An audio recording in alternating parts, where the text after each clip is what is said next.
Muscle soreness and pain இது ரெண்டுக்கும் நிறைய வித்தியாசம் இருக்குது.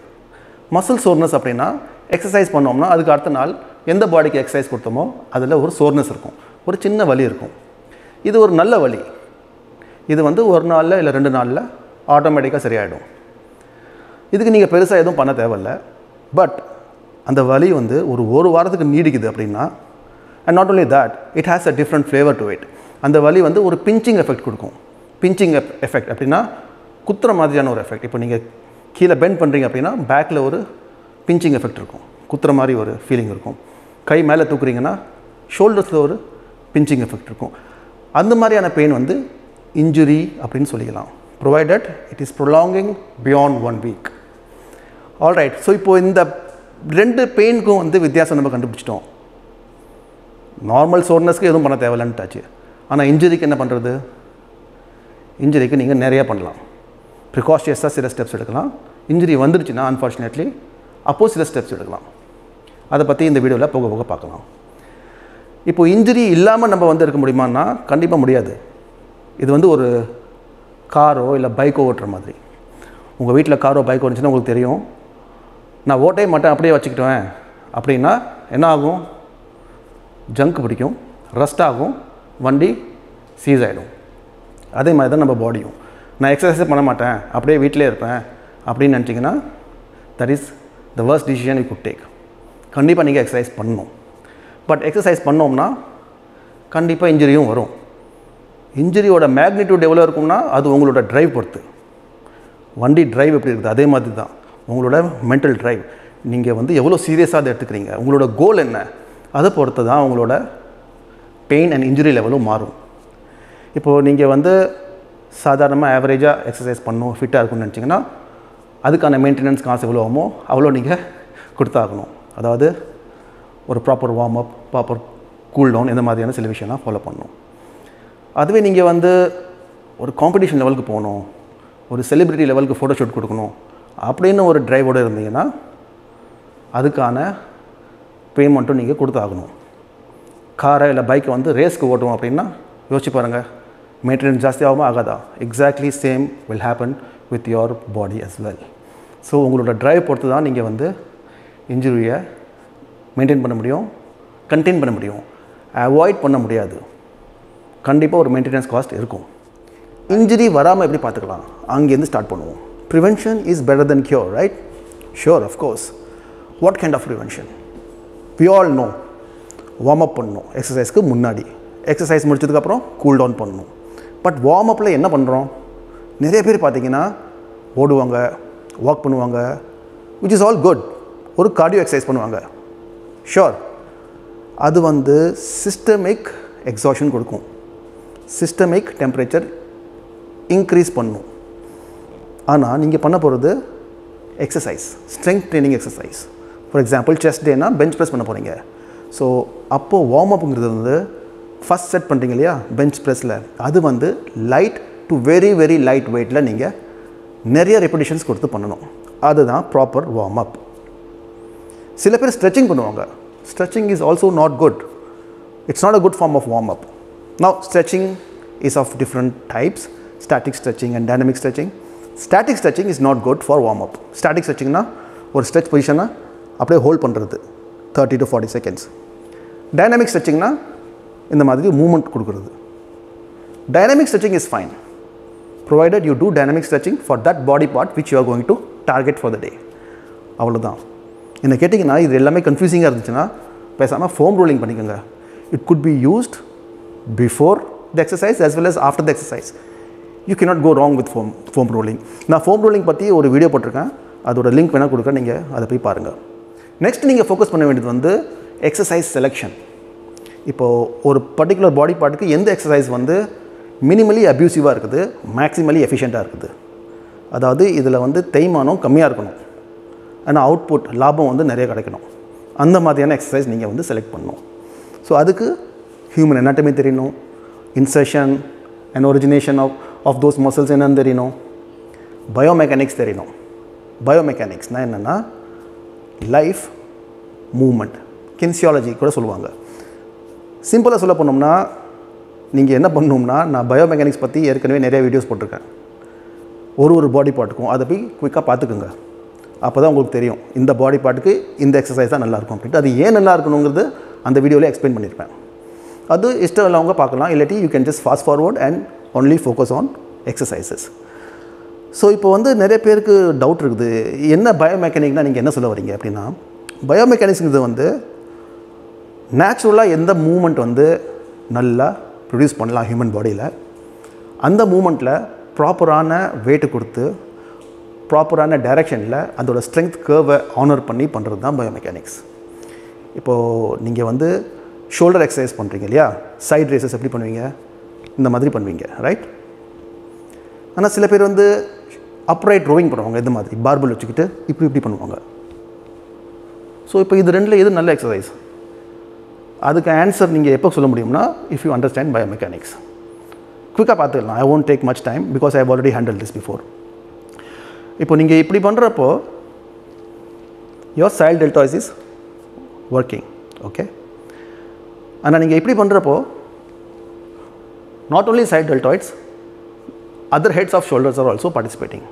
நாட் ஓன்லி தேட், உங்களோட டைரெக்ஷன் எங்கே இருக்குது, ஃப்ரண்ட்டில் இருக்குது.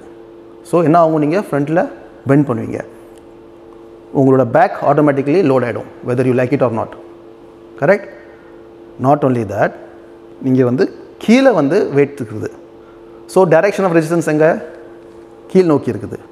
பட் உங்களோட ஆப்ரேட்டிங் ஆர்ம் என்ன, இது ஷோல்டருக்கு ஆப்ரேட்டிங் லீவர் வந்து உங்களோட ஆர்ம்ஸ். ஸோ ஆர்ம்ஸும் வெயிட்ஸும் ரெண்டும் பேரலாக கீழே நோக்கி இருக்குது. So that means you have no weight at all to start with, zero resistance இருக்கும் இங்கே ரைட். மேலே தூக்க தான் வந்து உங்களுக்கு மேக்ஸிமம் ரெசிஸ்டன்ஸ் கிடைக்கும். So this is late phase loading, கடைசியில் தான் உங்களுக்கு வந்து லோட் கிடைக்கும். பட் கடைசியில் என்ன ஆகுது, மசில்ஸ், ஷோல்டர் மசில்ஸ் கான்ட்ராக்ட் ஆகுது. ஏற்கனவே கான்ட்ராக்ட் ஆகிற மசிலுக்கு எங்கேருந்து வரும் strength? So what's the point in giving the strength in the end movement? The strength, maximum strength should come at the early phase of the exercise. So அதனால் நீங்கள் எந்த மாதிரி பண்ணிங்கன்னா அதில் வந்து உங்களுக்கு ஏர்லியாக கிடைக்கும், provided you are using a cable which is Poynting to this direction, இந்த பக்கம். அப்போ தான் வந்து cable direction and your arm will be perpendicular to each other. So you have early phase loading.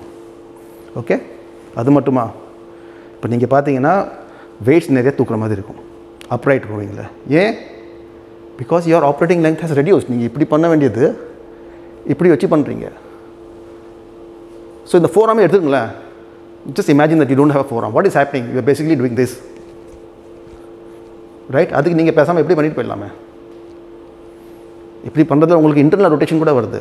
இது ரொம்ப simple. So this is biomechanically more efficient and it has less chances of injury.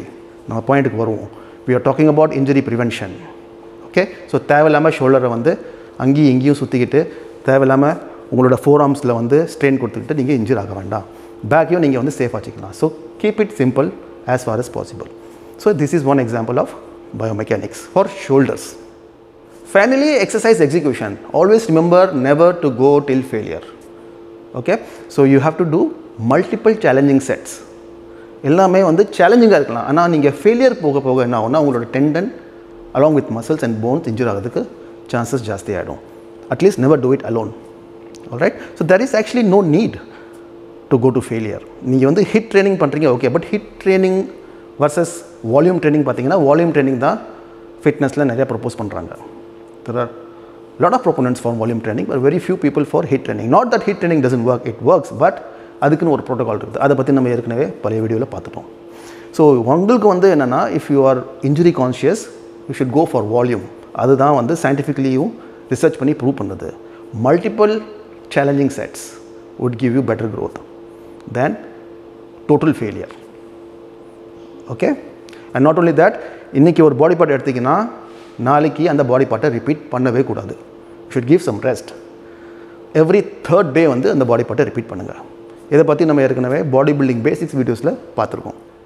நீங்கள் என்ன தான் வந்து prevention பண்ணால் கூட எக்ஸசைஸ்னு வரப்போ, specially strength training வரப்போ ஒரு சில காயம், ஒரு சில இன்ஜுரி வரதான் செய்யும். ஓகே, ஸோ இதை நம்ம வந்து அவாய்டே பண்ண முடியாது. முடிஞ்ச அளவுக்கு என்ன பண்ண முடியுமோ பண்ணியாச்சு. அது போக இன்ஜுரி வந்துடுச்சு. இப்போ என்ன பண்ணலாம்? Okay, so the first thing that you have to do is to read your doctor's report. Injury இல்லையா, அதாவது நீங்கள் வந்து டாக்டர்கிட்ட போய் பார்த்தீங்க, அவர் சில சஜஷன் கொடுத்தாரு. அவர் என்ன சொல்கிறாரு அவர் ரிப்போர்ட்டில்? இதுக்கு மேலே ஒன்றும் பண்ண முடியாது, இதை வச்சு நீங்கள் சம்பாதிச்சுக்கோங்க அப்படின்னு சொன்னால் கூட okay. Then you can enter the gym and talk to your fitness coach. இல்லை ஃபிசியோதெரப்பி பண்ணணும் அப்படின்னு சொன்னாங்கன்னா ஃபிசியோதெரப்பி பண்ணுங்கள். பட் நிறைய கண்ட்ரியில் நிறைய ரூரல் ஏரியாஸில் வந்து ஃபிசியோதெரப்பி அவ்வளோவா பாப்புலராக இல்லை, யாரும் இல்லை. அப்படி இருந்தீங்கன்னா கூட நீங்கள் ஃபிட்னஸ்க்கு போகலாம், provided you have an educated coach who understands mobility. So mobility is your first goal if you are injured. மொபிலிட்டினா ஒரு பர்டிகுலர் மசிலோட ரேஞ்ச் ஆஃப் மோஷன் வந்து எவ்வளோ நீங்கள் கொடுக்க முடியுது, பார்ஷியலாக தான் கொடுக்க முடியுதா இல்லை ஃபுல்லாக கொடுக்க முடியுதா, right? This is partial and this is full range of motion for bicep muscle. So உங்களோட ஃபஸ்ட் கோல் வந்து full range of motion achieve பண்ணணும். பார்ஷியலாக இருந்தால் கூட okay. So partial range of மோஷன்லேருந்து எப்படி ஃபுல் ரேஞ்ச் ஆஃப் மோஷனுக்கு வருது? லைட் வெயிட்ஸ் அகெயின் சேலஞ்ச் பண்ணிகிட்டே இருக்கணும். எக்ஸசைஸ் பண்ணாமல் விட்டுறாதீங்க, கண்டிப்பாக பண்ணுங்கள். எந்த கையிலோ இல்லை காலிலோ உங்களுக்கு இன்ஜுரி இருக்குதோ அதுக்கு முடிஞ்ச அளவுக்கு பண்ணுங்கள். அடுத்த கையோ காலிலோ ஃபுல்லாக எக்ஸசைஸ் கொடுங்க. Don't try to compromise. Okay, நான் இதை பற்றி ஏற்கனவே சொல்லியிருக்கேன் in one of my biomechanics videos. உங்களோட வந்து அடுத்த கைக்கு கொடுக்குற எக்ஸசைஸ் வந்து அதோட பெனிஃபிட் ஒரு 5% வந்து இன்ஜூர்ட் கைக்கு வந்து சேரும் அப்படின்னு சொல்லியிருக்கேன். முடிஞ்சால் பாருங்கள் அந்த வீடியோவை. So don't under estimate this bilateral deficit phenomena. Okay, அதை விட்டால் இப்போ இன்ஜூர்ட் கையில் வந்து பார்ஷியல்லேருந்து ஃபுல்லுக்கு எப்படி வரும்? Coming back to the topic, BFR try பண்ணி பாருங்கள், பிளட் ஃப்ளோ ரெஸ்ட்ரிக்ஷன். இதை பற்றி தான் நம்ம வந்து போன வீடியோவில் பார்த்தோம். And I been using it since last 2 weeks and it is amazing. Just give it a try. கம்மி வெயிட்டில் நீங்கள் வந்து ஃபெயிலியருக்கான அந்த ஆக்டிவேஷனை மிமிக் பண்ணலாம், ப்ரொடியூஸ் பண்ணலாம் without actually going to failure. Amazing thing, give it a try. Okay, so இப்போ வந்து மொபிலிட்டி தாண்டி வந்தாச்சு. Now we are back to normal, but we still have minor injury. Okay, so இப்போ மைனர் இன்ஜுரி அப்படின்னா you good go to over the counter and ask for some medicines. Simple, Bengay மாதிரி ointments இங்கே கிடைக்குது. இல்லை உங்கள் ஊரில் maybe you can try for Advil or ibuprofen or Tylenol. So இந்த மாதிரி மைனரான இன்ஜுரிஸ்க்கு அந்த மாதிரி over the counter medicines are okay. இதுவே மேஜராக இருந்துச்சுன்னா and which is said okay by your doctor, அப்போ வந்து நீங்கள் வந்து ஒரு காம்படிட்டர் கிடையாது, ஒரு செலிபிரிட்டி கிடையாது அப்படின்னா my advice is give some rest, don't do exercise.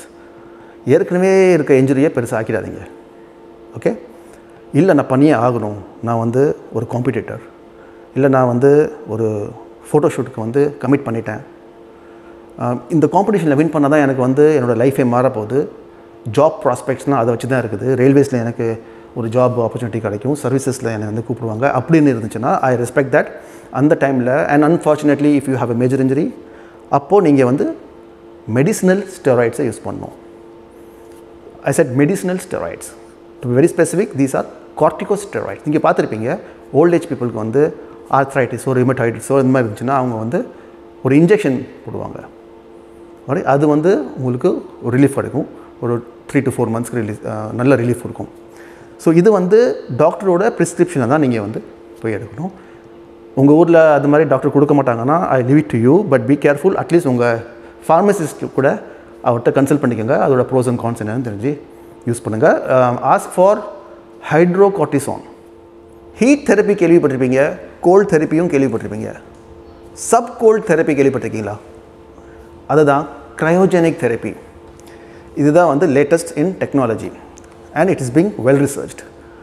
High level athletes, Olympic athletes இந்த ஊரில் வந்து இதை ஃபாலோ பண்ணுறாங்க. க்ரையோஜெனிக் தெரப்பி வந்து ஒரு சப்-0 டெம்பரேச்சரில் போய் உங்கள் பாடியை ஒரு 2 to 3 minutes வந்து வைக்கிறாங்க. ஸோ அப்போ என்ன ஆகுதுன்னா உங்கள் பாடியில் இருக்கிற இன்ஃப்ளமேஷன் எல்லாமே வந்து கொஞ்சம் நேரத்துக்கு நல்லா ஆகிடும். அதுக்கு நீங்கள் பே பண்ண வேண்டியது $100 per session. This is temporary, okay, but very very எஃபெக்டிவ்னு சொல்கிறாங்க. The pain change, I would think, at least before I knew much about this, would have been similar, because when you get things cold, they get numb, you don't feel pain. Is there a longer-term benefit from this? There is. What happens after you exit the chamber is the brain kind of takes over, and for the next 36 to 48 hours, it begins to target those areas of pain or inflammation that's sending that response to the brain, targets those with red blood cells and endorphins for that time. No frostbite. We're just running cold air over the surface of the skin. It's going only about 1/2 millimeter deep, and it's very temporary, just enough to hit the cold sensors. Deeper than 1/2 millimeter. And not only that, இதோட ஒரு நல்ல side effect இருக்குது. அது என்னென்னா ஒரே செஷனில் நீங்கள் வந்து 500 கேலரிஸ் பர்ன் பண்ணலாம். Amazing isn't it?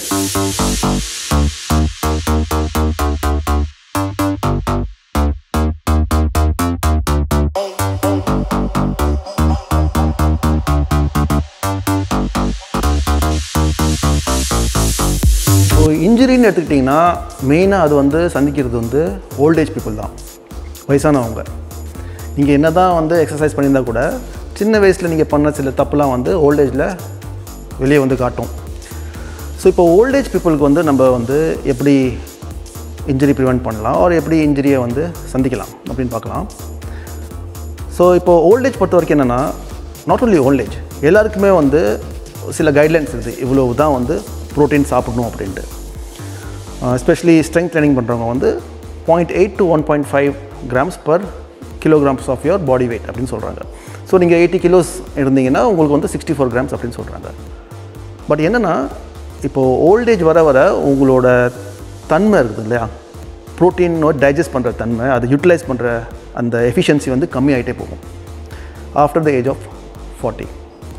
And every year after that, after 40 you will lose 3% of your muscle. ஸோ அதனால் இப்போ என்ன பண்ணலான்னா உங்கள் ப்ரோட்டீன் கன்சம்ஷனை இன்க்ரீஸ் பண்ணணும். This is counter active to what generally people would believe. Age ஆக ஆக வந்து ப்ரோட்டீன் கம்மி பண்ணணும்னு சொல்கிறாங்க. பட் ஆக்சுவலி ஸ்ட்ரென்த் ட்ரைனிங் பண்ணுறவங்களுக்கு என்ன சொல்கிறாங்கன்னா நீங்கள் ப்ரோட்டீன் கன்சம்ஷன் இன்க்ரீஸ் பண்ணணும். ஸோ இப்போது 60 grams அப்படின்னு சாப்பிட்றீங்கன்னா அதில் ஒரு பாதி இன்னும் கூட்டிக்கோங்க. ஸோ 90 to 100 grams நீங்கள் வந்து சாப்பிட்ற மாதிரி இருக்கும். ஓகே, இதுதான் வந்து பாயிண்ட் நம்பர் 1. பாயிண்ட் நம்பர் 2 என்னென்னா மெடிசன் இருக்கிறதுல தப்பு இல்லை for old age. Again pros and cons, benefits and disadvantages, இதை வந்து நம்ம பேலன்ஸ் பண்ணி பார்த்தோம்னா மெடிசன் இருக்கிறது நல்லது ஓல்டேஜில். Not only for muscle building, it will also help in reversing your ageing process. ஆமாம். ஸோ டெஸ்டோஸ்டெரான் கேள்விப்பட்டிருப்பீங்கன்னு நினைக்கிறேன். இது வந்து 40 ஏஜுக்கு அப்புறம் வந்து குறைய ஆரம்பிச்சிடும். ஸோ நீங்கள் வந்து டெஸ்ட் பூஸ்டர்ஸ், நிறைய நேச்சுரல் டெஸ்ட் பூஸ்டர்ஸ் இருக்குது, அது கூட நீங்கள் ட்ரை பண்ணலாம். இல்லைன்னா நீங்கள் you can consult a good doctor who is well versed in sports and strength training. அது மாதிரி டாக்டரை போய் பாருங்கள். அவங்களோட கன்சல்டேஷன் எடுத்துக்கிட்டு டெஸ்டோஸ்டெரான் பூஸ்டர்ஸை ட்ரை பண்ணி பாருங்கள். அதை விட்டால் ஃபிட்னஸில் சில இன்ட்ரெஸ்டிங்கான கான்செப்ட்ஸ்லாம் இருக்குது. நான் வந்து அதை குயிக்காக முடிச்சிடுறேன். ஏன்னா ஓல்டேஜ் பாப்புலேஷன் பற்றி நம்ம பேசணும்னா நிறையா பேசிட்டே இருக்கலாம். பட் ஸ்ட்ரென்த் ட்ரைனிங் பொறுத்த வரைக்கும் என்ன சொல்கிறாங்கன்னா ஃபாஸ்டிங் பண்ணுங்கள் அப்படின்னு சொல்கிறாங்க. ஃபாஸ்டிங் பண்ணுறதுனால உங்களுக்கு வந்து ஹார்மோனல் ரிலீஸ் வந்து எஃபிஷியண்ட்டாக இருக்கும். அது வந்து மசில் பில்டிங்க்கு யூஸாக இருக்கும், provided you time the work out also accordingly. For example, நீங்கள் 8 o'clock or 9 o'clock நீங்கள் டின்னர் முடிச்சிட்டிங்கன்னா அதுக்கப்புறம் you have to fast until the next afternoon. Say around 1 o'clock வரைக்கும் நீங்கள் வந்து ஃபாஸ்டிங்கில் இருக்கணும். 1 o'clock நீங்கள் ஃபாஸ்ட் பிரேக் பண்ணுறதுக்கு முன்னாடி நல்ல ஒரு சூப்பரான ஒர்க் அவுட் பண்ணணும். அந்த ஒர்க் அவுட் முடிஞ்சதுக்கு அப்புறம் you can take your first meal of the day. Okay, இது ஏன் எப்படிங்கிறது நம்ம வந்து மேபி வரப்போகிற வீடியோவில் டீட்டெயிலாக பார்க்கலாம். So this is very simple. Okay, so ஆனால் இது என்னென்னா நீங்கள் டெய்லி பண்ணக்கூடாது. வாரத்தில் 3 நாள் மட்டும் வச்சுக்கோங்க. Train for 3 days. அந்த 3 நாளைக்கு நான் சொன்னது இதை ஃபாலோ பண்ணுங்கள். ஓகே, இதுதான் ஃபிட்னஸில் இப்போ வந்து நிறைய பேர் ஃபாலோ பண்ணுறாங்க. whoever has crossed 40 years. Okay, but remember one thing, என்ன தான் நம்ம வந்து ஆன்டி ஏஜிங் பண்ணால் கூட அதே கார் அண்ட் பைக் கான்செப்ட் தான். எப்படி அதுக்கு ஒரு எக்ஸ்பைரி டேட் இருக்குதோ நம்ம எல்லாருக்குமே எக்ஸ்பைரி டேட் இருக்கும். ஸோ எக்ஸ்பைரி டேட் வர வர நம்மளோட ஹார்மோனல் பேலன்ஸ் டிஸ்பேலன்ஸாக ஆகிட்டு இருக்கும். And we have to collapse one day. But இதை வந்து எவ்வளோ கிரேஸ்ஃபுல்லாக எவ்வளோ ஹெல்த்தியாக பண்ணலாம் அப்படிங்கிற நோக்கத்தில் தான் வந்து இந்த வீடியோவை ரிலீஸ் பண்ணேன். Okay, I hope you guys would have enjoyed this video. Stay safe, stay injury free and keep working out. Okay, I see you soon in my next video.